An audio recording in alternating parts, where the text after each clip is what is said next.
I am back with you today to discuss Titanic.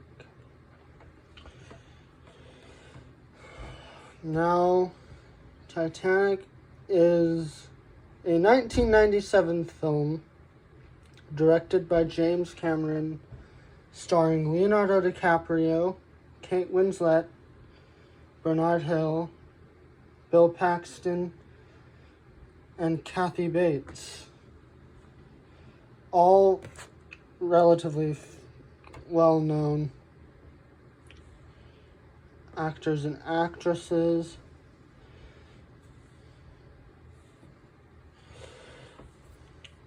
Leonardo DiCaprio would, after this movie, later go on to do stuff like The Revenant, Inception, and The Aviator. And Kate Winslet would later go on to do Flushed Away alongside Ian McKellen and Hugh Jackman. Bernard Hill would later go on to star in Lord of the Rings as King Theoden.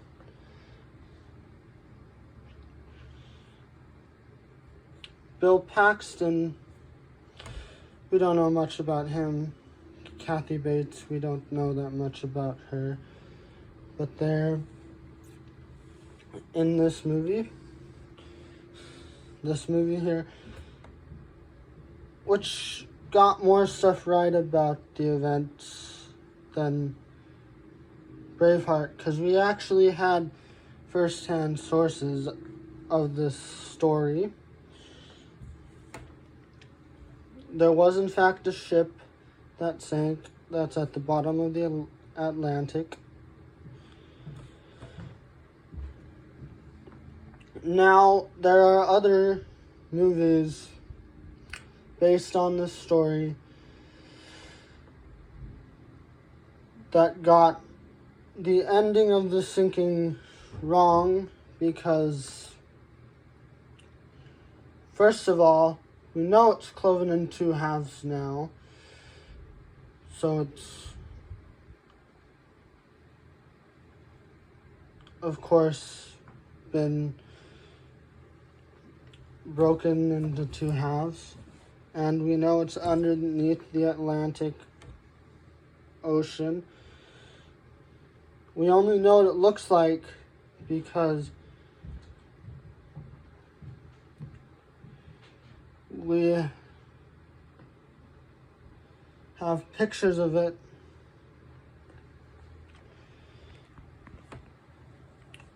Harland and Wolff built this ship in their shipyard, and it was bought by the White Star Line.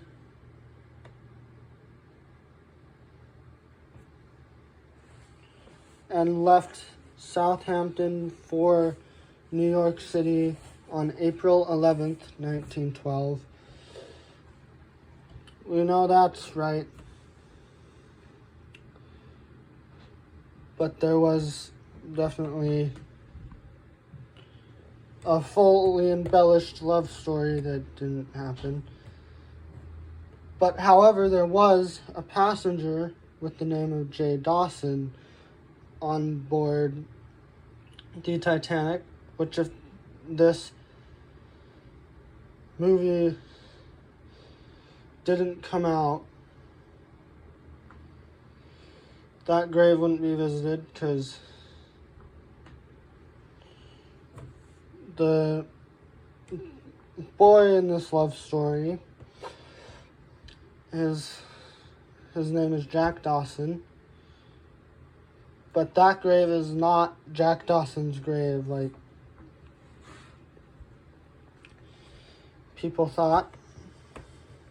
And this movie is what made Near My Got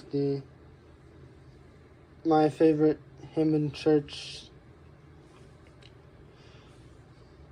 to play.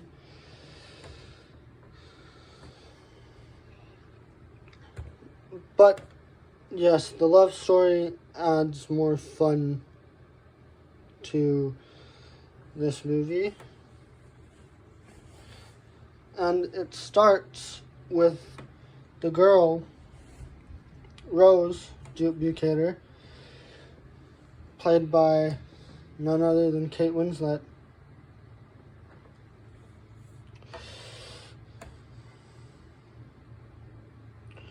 On the stern of the ship, which you can't see on this case, what you see here is the bow.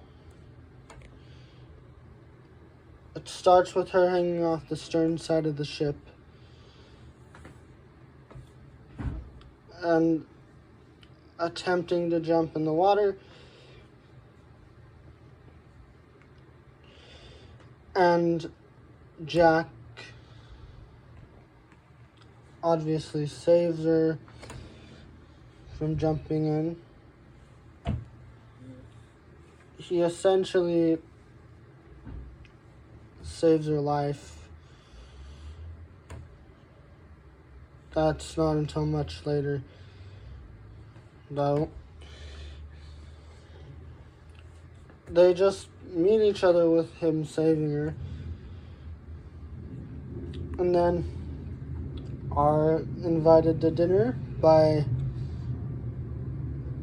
well, she invites Jack to dinner through her completely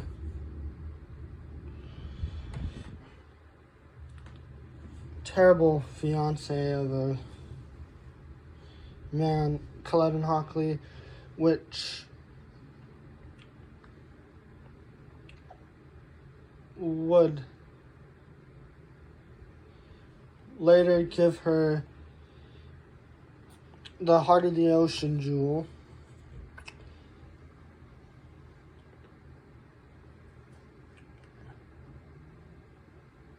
And Culloden Hockley, was acted by Billy Zane,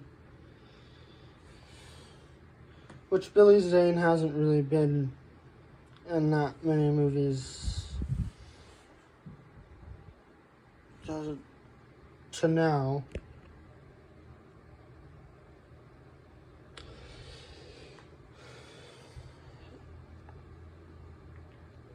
Captain Edward J. Smith was a real person that was portrayed by Bernard Hill.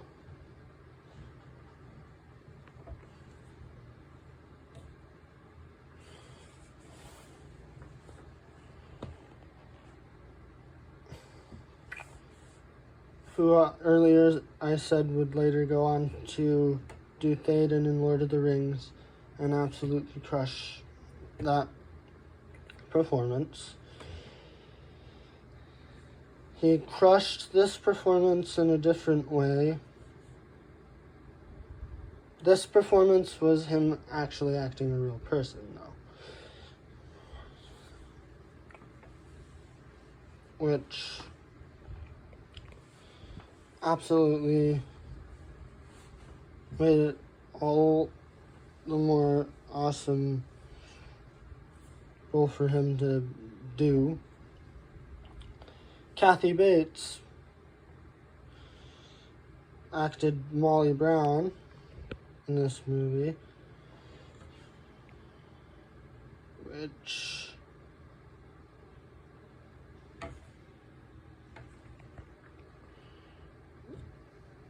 became known as the Unsinkable Molly Brown after this ship went underwater.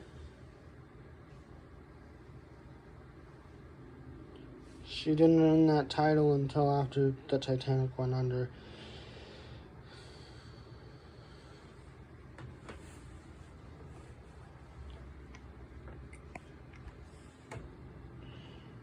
There were also quite a few other real people portrayed in this movie.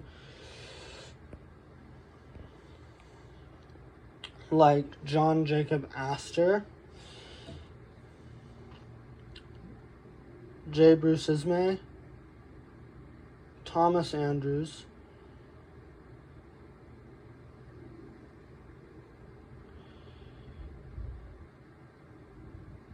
and the founders of Macy's, Isidore and Isa Strauss.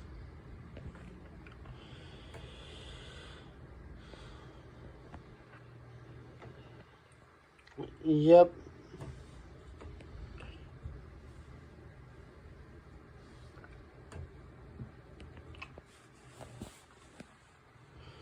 But amid all the creative stuff,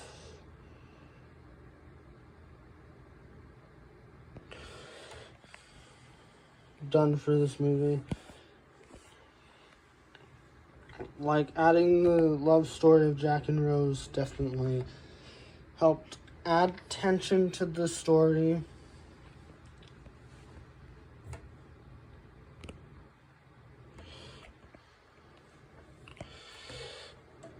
Let's talk about Cal and Rose's relationship in this movie. Okay? You remember the stuff about arranged marriages? Well, Cal and Rose's relationship is kind of like from an arranged marriage where they expect her to marry him. And that's what kind of starts her want to just jump off the ship and be killed by the section.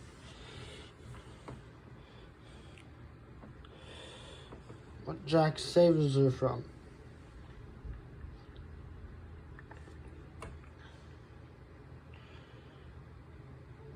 They end up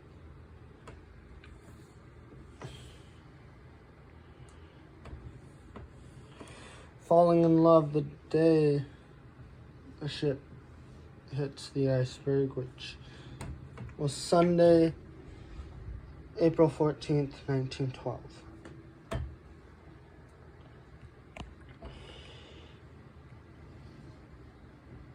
They end up kissing at dusk and after sunset.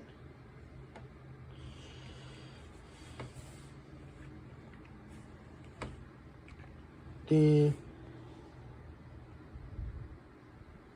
boobs come out for the famous drawing scene.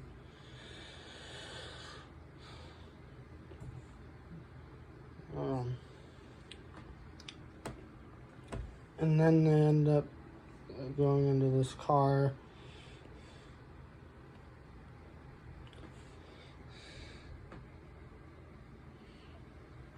And doing what people in love do.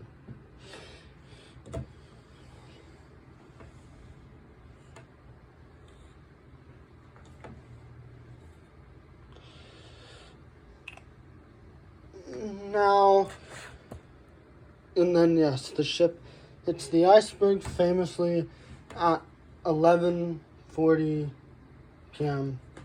the night of April 14th, 1912.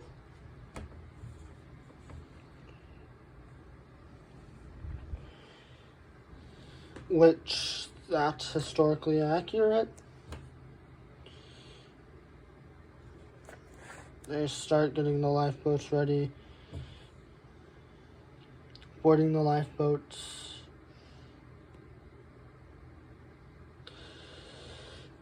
But yes, Cal and Jack have a relationship in this movie. It's more like a competitive relationship of Cal doing the thing he can do to impress her well, Jack is ultimately the one impressing her.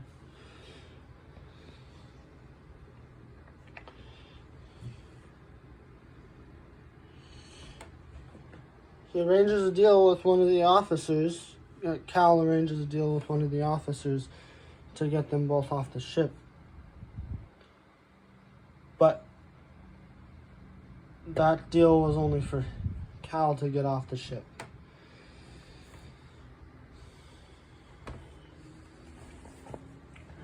And then, Rose hops back onto the ship. And of course, one of the most famous scenes in this movie.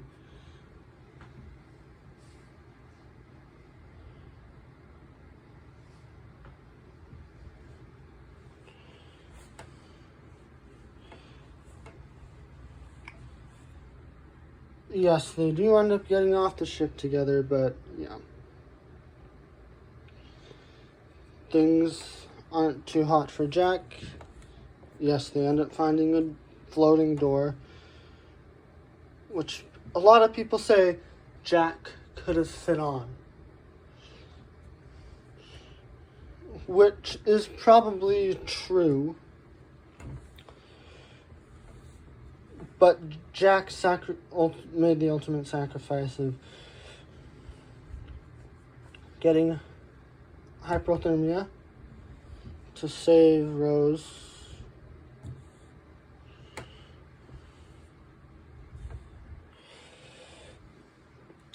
And that's after the ship is fully submerged underwater at about 2:20 in the morning. 2:30 in the morning, a lifeboat picks up Rose. We're now on April 15th.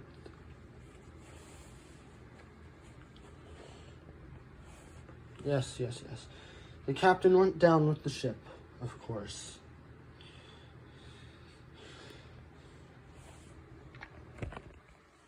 Now, let's talk about what it's rated. A lot of people thought it should have been rated R because of all of the nudity. But it got a PG-13 rating. Just barely. This film got lucky. Yes, the score is by James Horner. Just like Braveheart, which I recently covered here on this channel. And the same bagpipe player who played bagpipes for the score for Braveheart played bagpipes for the score of Titanic.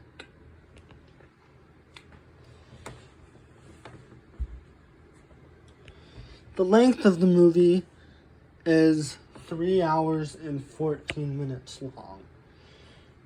So it's another monstrous film that runs for 194 minutes.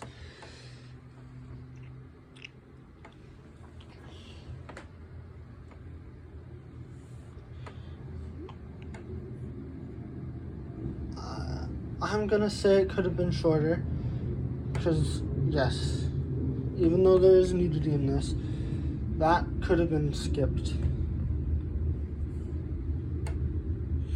So it would have been slightly under 3 hours long if the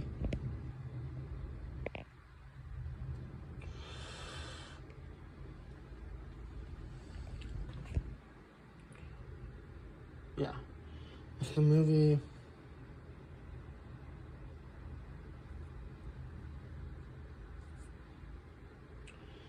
was, in fact,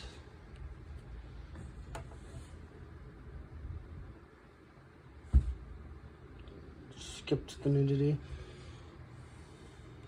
The drawing was already good enough at the beginning of the movie that it didn't have to be explained during the movie.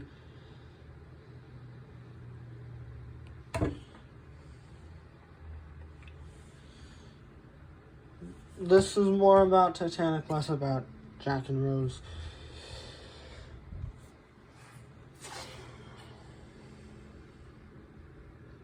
But yeah, Titanic is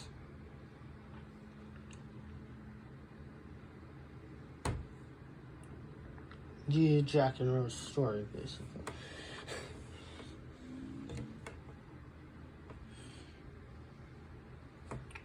Leo DiCaprio, before he did this movie, was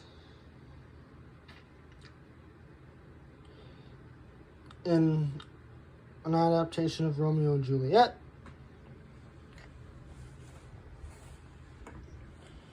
Right around the time James Horner was scoring Braveheart, actually.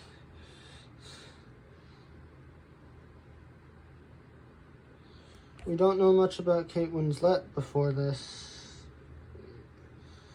We don't know much about the other actors before this because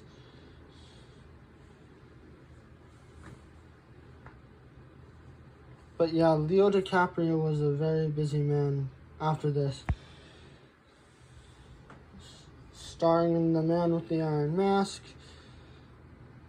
which is also another great movie that I just discovered. Inception, Christopher Nolan movie.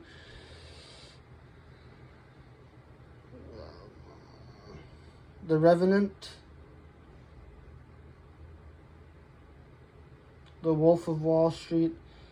He was in a lot of historical films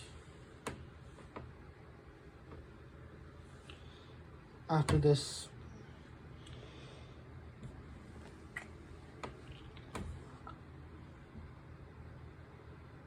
The bagpipe player actually had a cameo in the third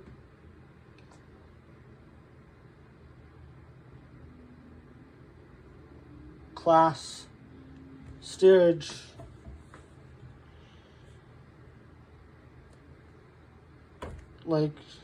party scene, which I did not know that they did that. Fun fact, actually, although yes, you probably already know about this, the scene where Jack's drawing Rose, specifically the part where it shows hands, that's not Leonardo DiCaprio's hands. That is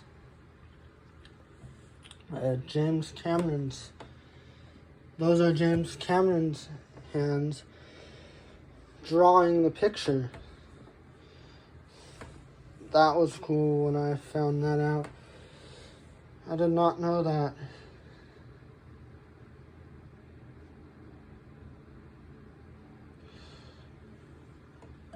This movie was a very touching film. Titanic was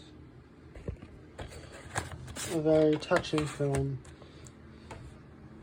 Very long one too. Yes, it was cool watching the ship split in half. The first time I saw this movie, out of the 4 times I've seen this,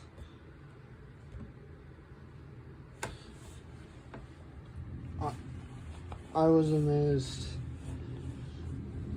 seeing the ship split in half.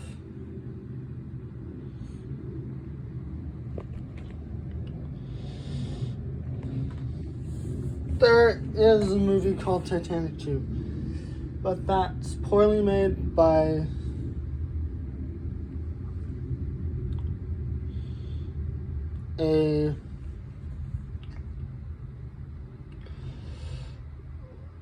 low budget studio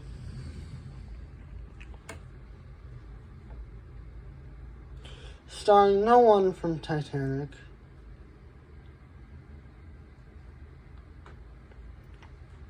starring Dick Van Dyke's grandson, for goodness sake. Poorly written, very poorly written movie.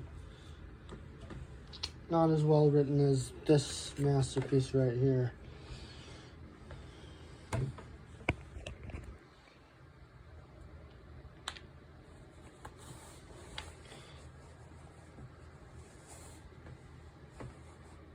You don't even know what's happening half the time in Titanic 2. Compared to Titanic, there's also, by the same company that made Titanic 2, Titanic 666 movie, which is supposed to be a horror version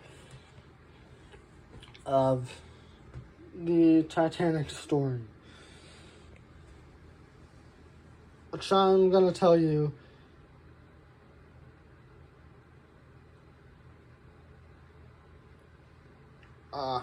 sucks. It's a little bit better written than Titanic 2, but still very poorly made.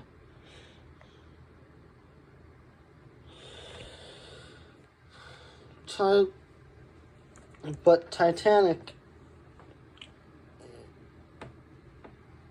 is by far the best film about these events, and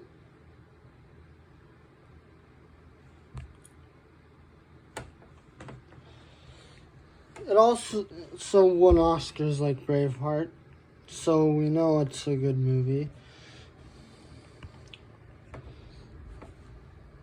It won Oscars at the 98 Oscars. Another old movie.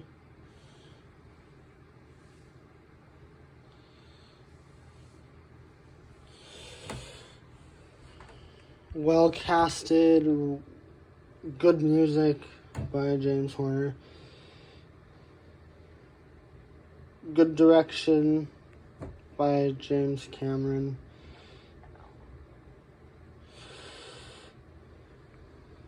Just best depiction of these events. And yeah.